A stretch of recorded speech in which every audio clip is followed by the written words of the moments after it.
성도는 예수님처럼 사랑해야 합니다. 성도 여러분, 한 주간 살아가실 때에 예수님처럼 사랑하시는 복된 성도들이 다 되시기를 주님 이름으로 축복합니다. 오래전 어떤 교회를 섬길 때에 그 교회 장로님이 저보고 목사님 말세가 되었다 그러더라고요. 왜 말세냐 물어봤더니 중고등부 학생들이, 제가 중고등부 담당 교육자였는데 중고등부 학생들이 여름이 되니까 다 슬리퍼를 신고 교회를 온다는 거예요. 제가 그 말씀을 듣고 장로님께 조용하게 말씀을 드렸습니다. 목사님, 장로님, 예수님도 슬리퍼 신고 다녔습니다. 깜짝 놀라는 거예요. 아니, 예수님도 슬리퍼 신고 다녔어요? 네, 유대인들, 예수님 시대의 유대인들은 슬리퍼를 신고 다녔어요. 그러다 보니까 유대 땅은 흙먼지가 많습니다. 그래서 이 슬리퍼를 신고 하루 종일 돌아다니다 보면 발이 이제 지저분해집니다. 집에 오면 제일 먼저 하는 것 중에 하나가 발을 씻는 거예요. 그런데 누군가의 집에 초청을 받으면 그렇게 하지 않아도 됩니다. 종이 나와서 그 초청된 그 손님들의 발을 씻겨줍니다. 그런데 이 발을 씻겨주는 이 종은 종 중에서도 가장 낮은 일을 하는 종이기 때문에 이 종 중에서 유대인들이 만약에 노예라면, 종이라면 일을 하지 않습니다. 이 일은 이방인들이 합니다. 그래서 가장 낮은 자가 하는 일 중에 하나가 바로 손님들의 발을 씻겨주는 거죠. 오늘 예수님은 제자들의 발을 씻겨주십니다. 제자가 스승의 은혜가 고마워서 발을 씻길 수는 있습니다. 그렇지만 스승이 제자의 발을 씻기는 일은 그 당시 유대의 사회로 볼 때는 있을 수 없고 있어도 안 되고 불가능한 일입니다. 오늘 예수님은 그 일을 행하십니다. 예수님은 다음 날이면 십자가에 죽으실 줄을 알고 계셨습니다. 이제 말씀을 다 하신 거예요. 3년 반 동안 말씀도 다 하셨고 다 보여주신 거예요. 이제 마지막으로 예수님이 제자들에게 십자가 지시기 전에 마지막으로 보여주는 것이 뭐냐? 바로 그것은 제자들의 발을 씻겨주는 거죠.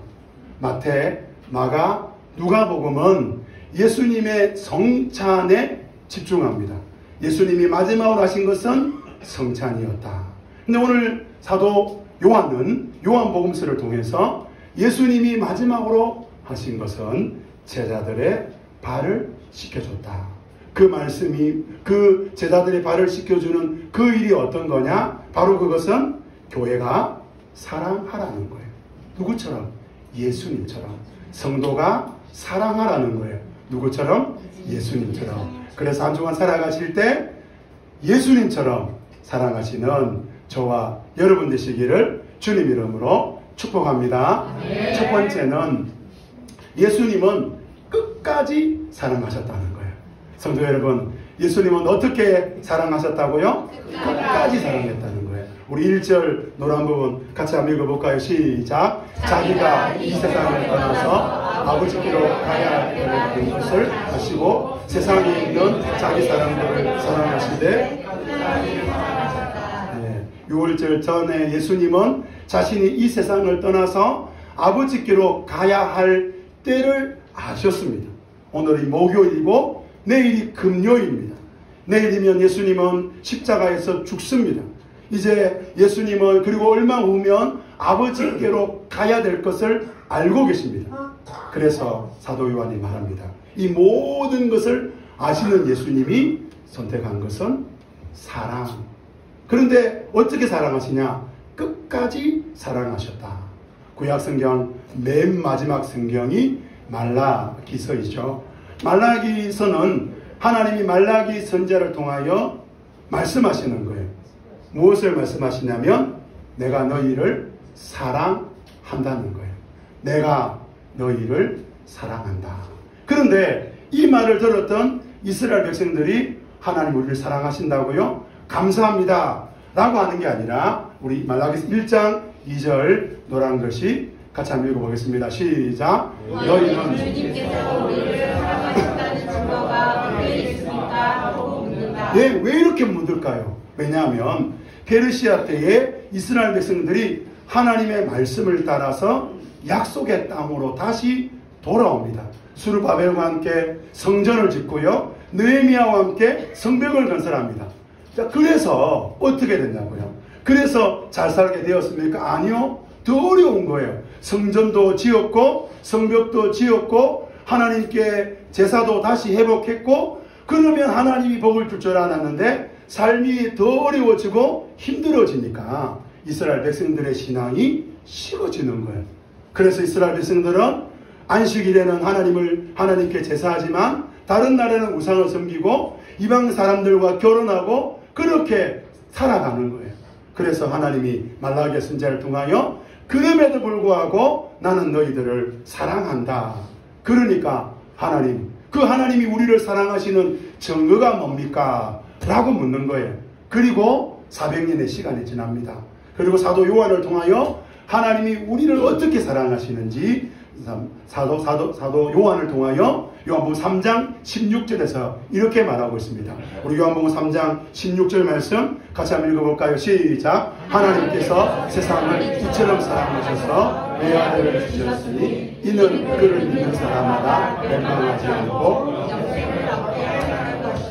하나님이 우리를 어떻게 사랑했느냐? 이처럼 사랑했다는 거예요. 그래서 외아들, 독생자 예수님을 주셨고 그 예수님을 십자가에 못 박혀 죽게 할 만큼 우리를 사랑해 주셨고 그 예수님을 믿는 사람에게는 멸망하지 않고 영생을 주기까지 우리를 사랑하셨다라는 거예요. 오늘 본문에서 사도 요한은 십자가 지시기 전날 밤에 예수님의 마음을 이렇게 기록하잖아요. 세상에 있는 자기 사람들을 사랑하시되 끝까지 사랑하셨다. 여러분, 그러면 왜 예수님이 자기 사람들을 사랑하시되 끝까지 사랑하셨을까요? 왜 예수님은 우리를 위해 십자가에 죽기까지 사랑하셨을까요? 왜 예수님은 우리를 사랑하시되 포기하지 않고 계속해서 우리를 사랑하시기로 결정했을까요? 다른 방법이 없기 때문에 그렇습니다. 조금만 사랑해주면, 조금만 더 격려해주면, 그러면 우리가 하나님의 사람으로 세워질 수 있다면 주님은 우리를 조금만 사랑했을 겁니다.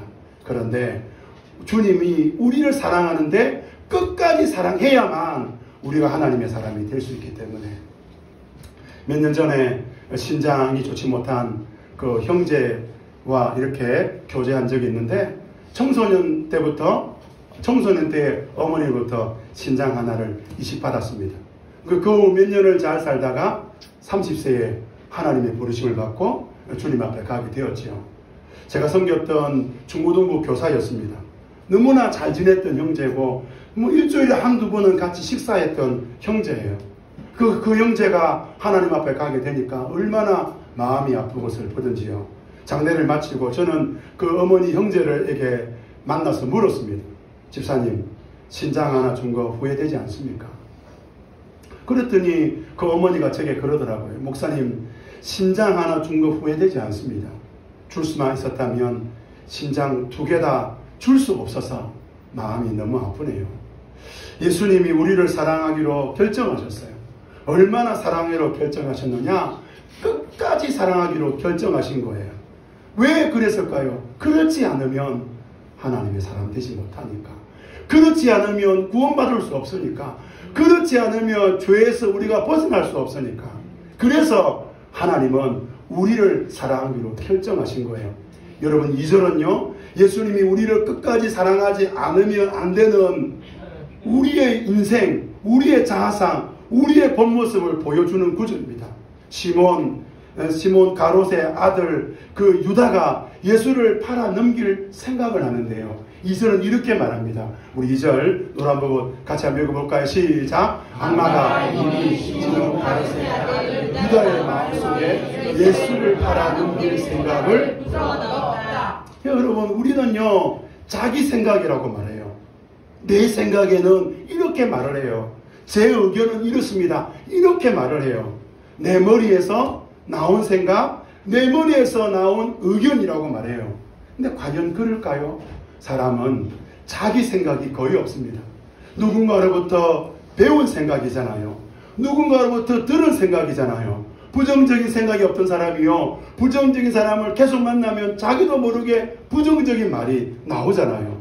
우리는 학교에서 배운 생각, 부모에게 들은 생각, 내 경험으로 알게 된 그 모든 생각을 말하지요. 오늘 사도 요한은 말합니다. 가롯의 아들인 유다는 사단이 자기 마음속에 심어준 그 생각을 선택했다는 거예요. 여러분, 가롯 유다만 그렇습니까? 오늘 저와 여러분은 어떻습니까? 우리는 무엇에 익숙합니까? 어떤 생각에 익숙합니까? 하나님의 생각입니까? 아니면 사단의 생각입니까?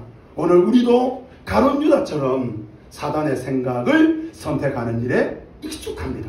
하나님의 일을 하면서 사단처럼 일하잖아요. 하나님이 맡겨준 사명을 사단이 원하는 대로 사역하잖아요. 율법주의에 빠집니다. 공로주의에 빠집니다. 사명 따라 산다고 하면서 제일 중요한 것은 하나님이 아니라 나 자신인 것이죠. 사단이 성도를 넘어지게 하는 영적 질병 중에 대표적인 질병이 있습니다. 섭섭병이에요. 섭섭해지면 성령도 어떻게 할 수 없다는 말이 있잖아요. 오늘 본문은 언제부터 우리가 섭섭해지는지, 언제부터 우리가 사단에게 넘어지는지를 보여주는 거예요.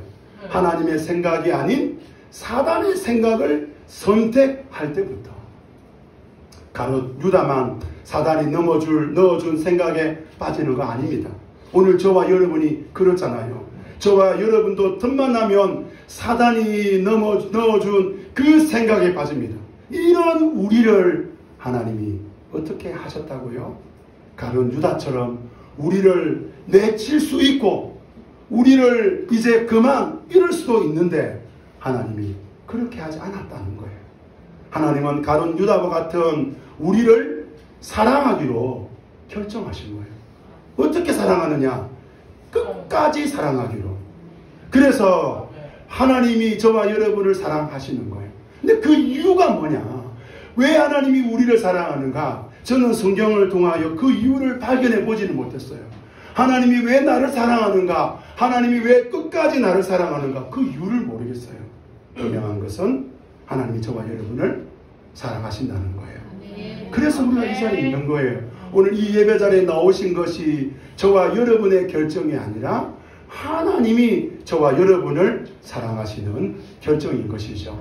교회 사역은 끝까지 사랑하시는 예수님을 드러내는 사역을 합니다.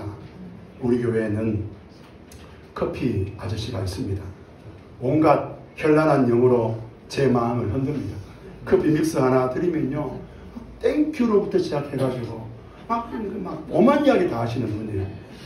그런데 참 부끄러운 고백이 있는데요. 제가 그 커피 아저씨가 이제 오시잖아요.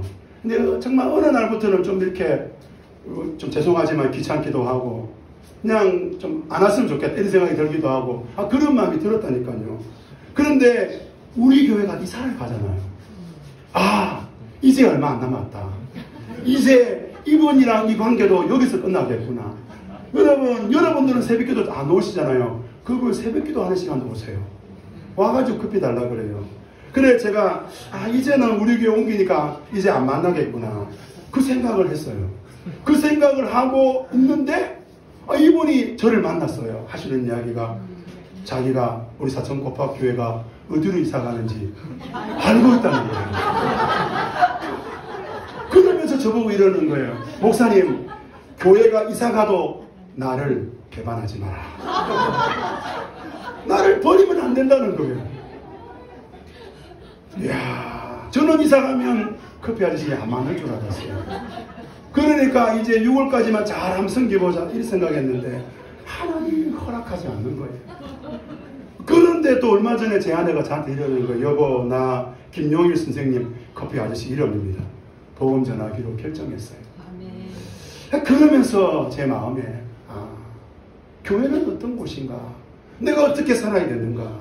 하나님은 그 커피 아저씨를 사랑하시는구나. 하나님은 끝까지 사랑하지 않으면 안 되기 때문에 가론 유다와 같은 저와 여러분을 사랑하시기로, 끝까지 사랑하시기로 결정하신 거예요. 또 하나님은 동시에 우리가 볼 때 저 사람은 나는 이해할 수가 없어, 나는 저 사람을 받아들일 수 없어, 그런 그 사람도 하나님은 사랑하시고 하나님은 그 사람도 끝까지 사랑하시기로 결정하신 거예요. 오늘 우리 사천 꽃밥교회 공동체가 십자가 지시기 전에 마지막으로 제자들에게 보여신 끝까지 사랑하시는 그 예수님을 드러내고 보여주는 복된 교회, 복된 성도들이 되시기를 주님 이름으로 축복합니다.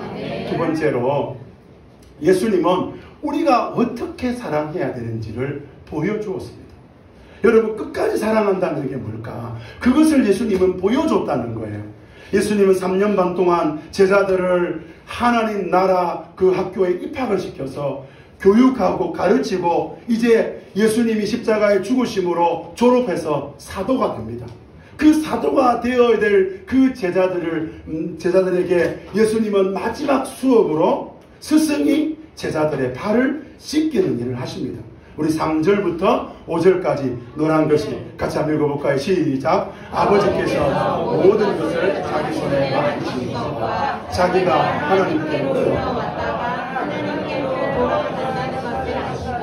일어나서 겉옷을 벗고 수건을 가져다가 허리에 묶으셨다. 제자들의 발을 씻기시고 그 두리수건으로 닦아주셨다.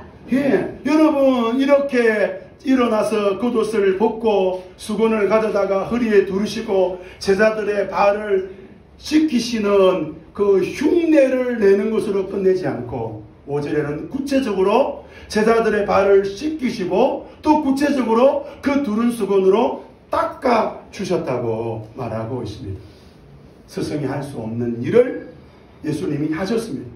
어른이 해서는 안 되는 일을 예수님이 하신 거예요.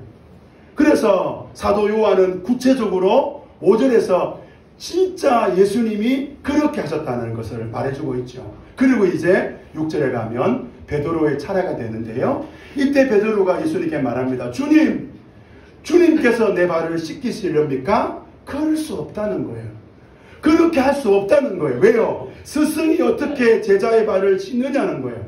아마도 예수님은 제자들의 발을 한 사람씩 씻기시고 그리고 닦아주시고 또 한 사람을 또 씻기시고 닦아주시고 그렇게 하신 것 같아요. 베드로의 차례가 되자 이건 아닙니다, 주님. 그럴 수 없습니다. 이럴 수 없습니다. 이거는 불가능한 일입니다. 라고 지금 예수님이 베드로에게 베드로가 예수님께 말씀드리고 있는 거예요. 그 7절에 보면 예수님이 이렇게 말합니다. 우리 노란 글씨 같이 한번 읽어볼까요? 시작. 내가 하는 일을 지금은 너희가 알지 못하나 나중에는 알게 될 것이다. 이게 뭘까요? 12절에 가보면 예수님이 제자들의 발을 다 씻기시고 식탁에 앉으시고 난 다음에 예수님은 또 이렇게 말합니다. 우리 12절 노란 글씨 같이 한번 읽어볼까요? 내가 너희에게 나중에는 알게 될 것이다. 내가 너희에게 한 일을 알겠느냐? 그러면서 예수님은 너희가 나중에 알게 될 것, 그리고 내가 너희에게 한 일, 그 일을 13절부터 15절에 구체적으로 말씀하시죠. 13절에 보면 예수님은 자기 자신의 자리를 설명합니다. 너희가 나를 선생님 또는 주님이라고 부르는데 그것이 옳은 말이다. 내가 사실로 그러하다. 우리 14절, 15절 같이 한번 읽어봅시다. 시작. 주이며 선생님들과 너희의 발을 씻겨주었으니 너희도 서로 남의 발을 씻겨주어야 한다. 내가 너희에게 한 것 같이 너희도 이렇게 하라고 내가 본을 보여줄 것이다. 너희도 나처럼 하라는 거예요. 내가 주와 선생으로 너희들의 발을 씻겨준 것처럼 너희도 서로 남의 발을 씻겨주라는 거예요. 그러면 뭐 성찬처럼 세족식 하라는 거예요? 그러면 여러분들 제가 이제 세족식 하려고 그러면 어떻게 될까요? 다음 주부터 세족식 합니다. 어떤 분들은 금요일부터 토요일까지 발을 깨끗하게 씻고 오는 분도 있겠지만 반대로 목사님이 정말 내 발을 씻겨주나? 금요일부터 씻지 않고 토요일도 씻지 않고 그리고 냄새나는 발을 탁 내밀어서 한번 씻겨보세요. 여러분 교회는요 이 세족식을 하지 않습니다. 그러면 도대체 이 말씀은 어떤 말씀일까요? 예수님은 자신이 이 땅에 오신 목적을 말씀했는데 나는 섬김을 받으러 온 것이 아니다. 나는 섬기려 왔다 그랬어요. 예수님은 하나님 나라를 이 땅에 세운다고 말씀했는데 이 땅에 세워진 하나님 나라는 세상과 정반대인 거꾸로 된 나라예요. 세상 나라는 자리가 있습니다. 그 자리에 올라가려고 공부합니다. 자녀가 공부하지 않으면 망할 같은 이유가 뭐예요?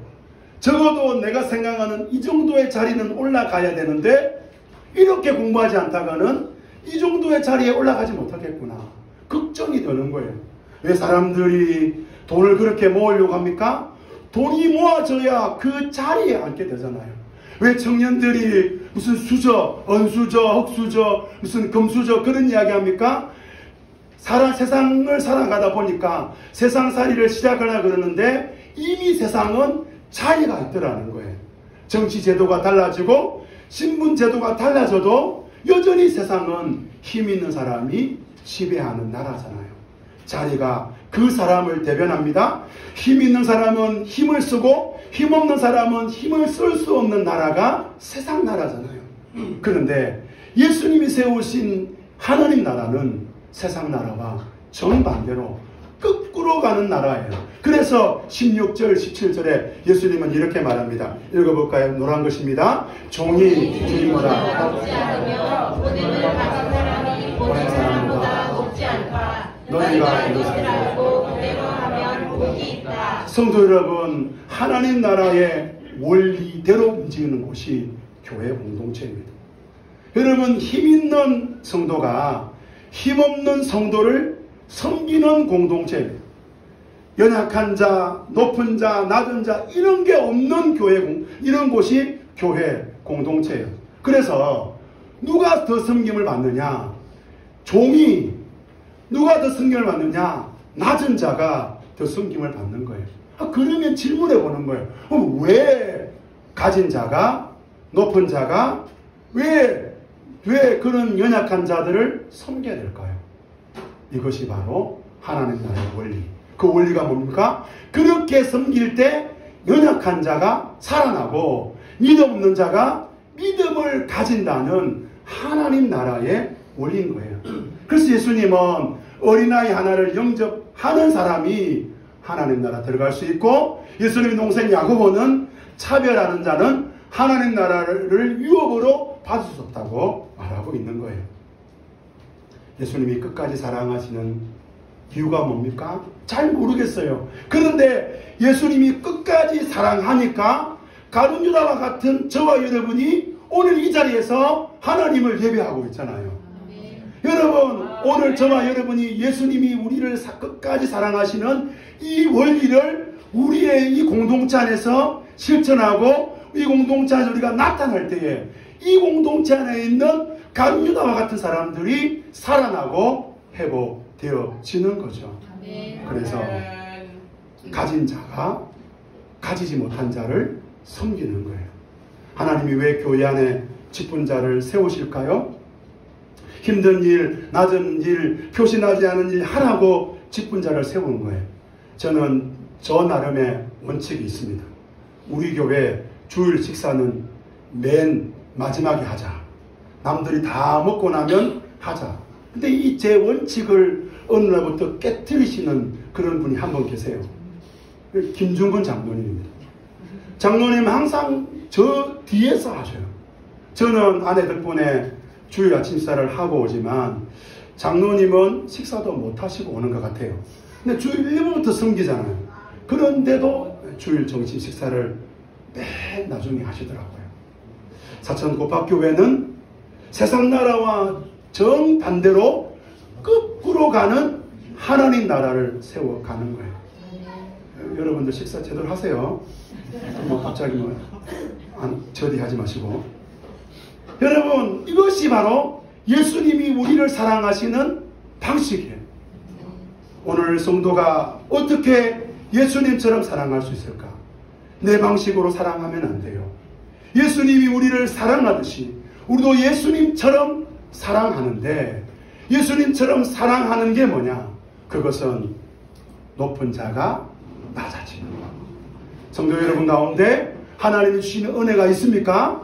하나님 말씀을 깨달은 적이 있습니까? 기도할 때 응답받은 그런 기적이 있습니까? 여러분 가운데 하나님의 능력과 은혜를 경험한 분들 있습니까? 오늘부터 예수님처럼 낮아짐으로 믿음 연약한 자를 세워가는 주님이 원하시고 주님처럼 사랑하시는 사천 꽃밭교회 공동체가 되시기를 주님 이름으로 축복합니다. 아멘. 마지막 세 번째로 예수님은 넘어져도 일어날 방법을 알려주십니다. 여러분, 예수님이 베드로의 발을 씻기려고 하는데 그래서 베드로가 다시 말하잖아요. 우리 8절 보니까 내 발은 절대 씻기지 못합니다. 그러니까 예수님이 말씀합니다. 8절 노란 것이 같이 한번 읽어볼까요? 시작. 예수께서 그에게 말씀하셨다. 내가 너를 씻기지 아니하면 너는 나와 상관이 없다. 깜짝 놀란 베드로가 또 예수님께 이렇게 9절에 말합니다. 9절 말씀 읽어봅시다. 노란 것입니다. 주님, 내 발뿐만이 아니라 손과 머리까지도 씻겨주십시오. 예수님이 내가 너를 씻기지 않으면 너와 상관없다 그러니까 예수님 발뿐 아니라 손과 머리도 씻겨달라 그러니 예수님이 이렇게 말합니다. 우리 10절 노란 것이 읽어볼까요? 시작. 이미 모욕한 사람은 몸이 깨끗하니 발 앞에 더 씻을 필요가 없다. 그 목욕은 뭐고 발 씻는 건 뭘까요? 예수님은 목욕은 예수를 믿음으로 죄 용서를 받는 것이라고 말해요. 죄 용서를 받았고 구원받았으니 끝이 아니라 발을 씻으라 그래요. 구원받았으니까 끝이 아니라 발을 씻는 회개를 하라 그래요. 예수님은 베드로를 통해 구원받는 성도는 예수님께 나와 회개하라고 그래요. 여러분, 가룟 유다의 아들 가롯의 아들인 유다나 시몬의 아들 베드로나 비슷합니다. 둘 다 예수님을 배반하잖아요. 그런데요, 가룟 유다는 넘어지고 예수님은 다시 일어납니다. 어떻게 넘어진 베드로가 예루살렘의 이 교회의 지도자가 될 수 있을까요? 베드로에게는 비장의 무기가 있었습니다. 예수님이 알려주신 무기, 발을 씻는 겁니다. 회개하는 겁니다. 다시 하나님께로 돌아가는 거예요. 하나님, 저를 살려주세요. 하나님, 저를 회복시켜주세요. 그거라는 거예요. 여러분, 우리가 하나님이 우리에게 예수님처럼 사랑하라고 이 교회 공동체를 만들었는데 이 공동체는 내 생각을 버리고 사단이 주는 생각을 버리고 높은 자가 낮은 자를 섬겨야 되는데, 그런데 이 교회 공동체 안에 위기가 찾아와요. 어느 날부터 성도들이 자기 생각을 포기하지 않습니다. 높은 자가 자기 힘을 과시하고 교회가 세상 나라 원리를 적용합니다.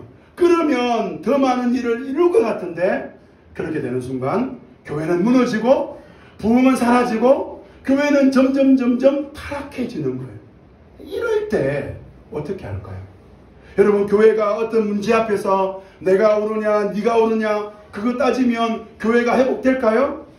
여러분, 교회 공동체는 옳고 그름으로 세워지지 않습니다. 어떤 교회가 부흥합니다.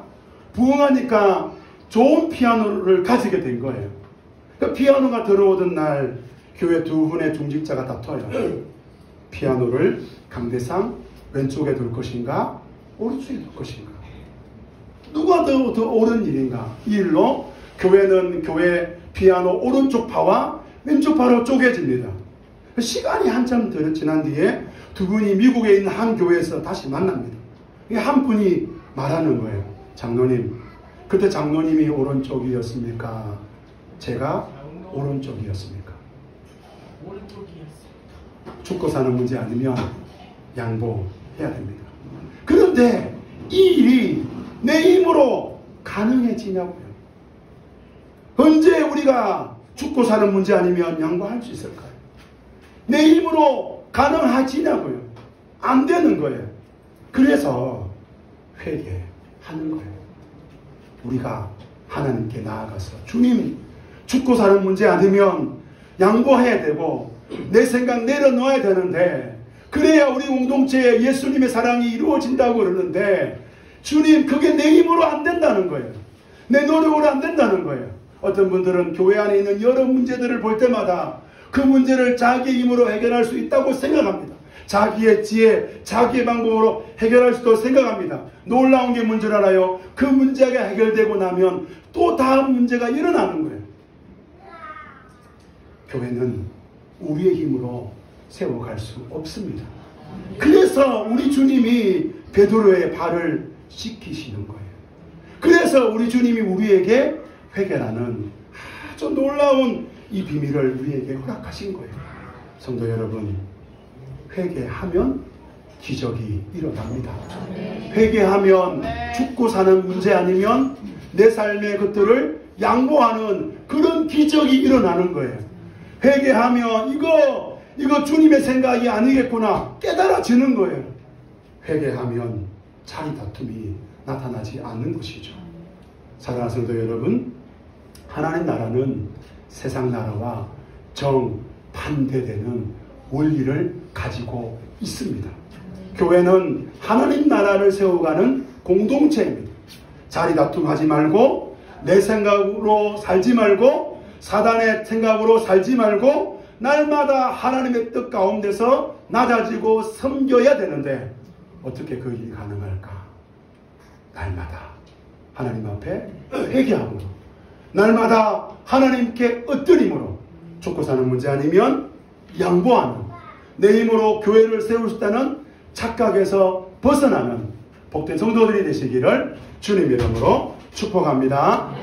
이 시간 우리 찬양하기 원하는데요. 하나님의 부르심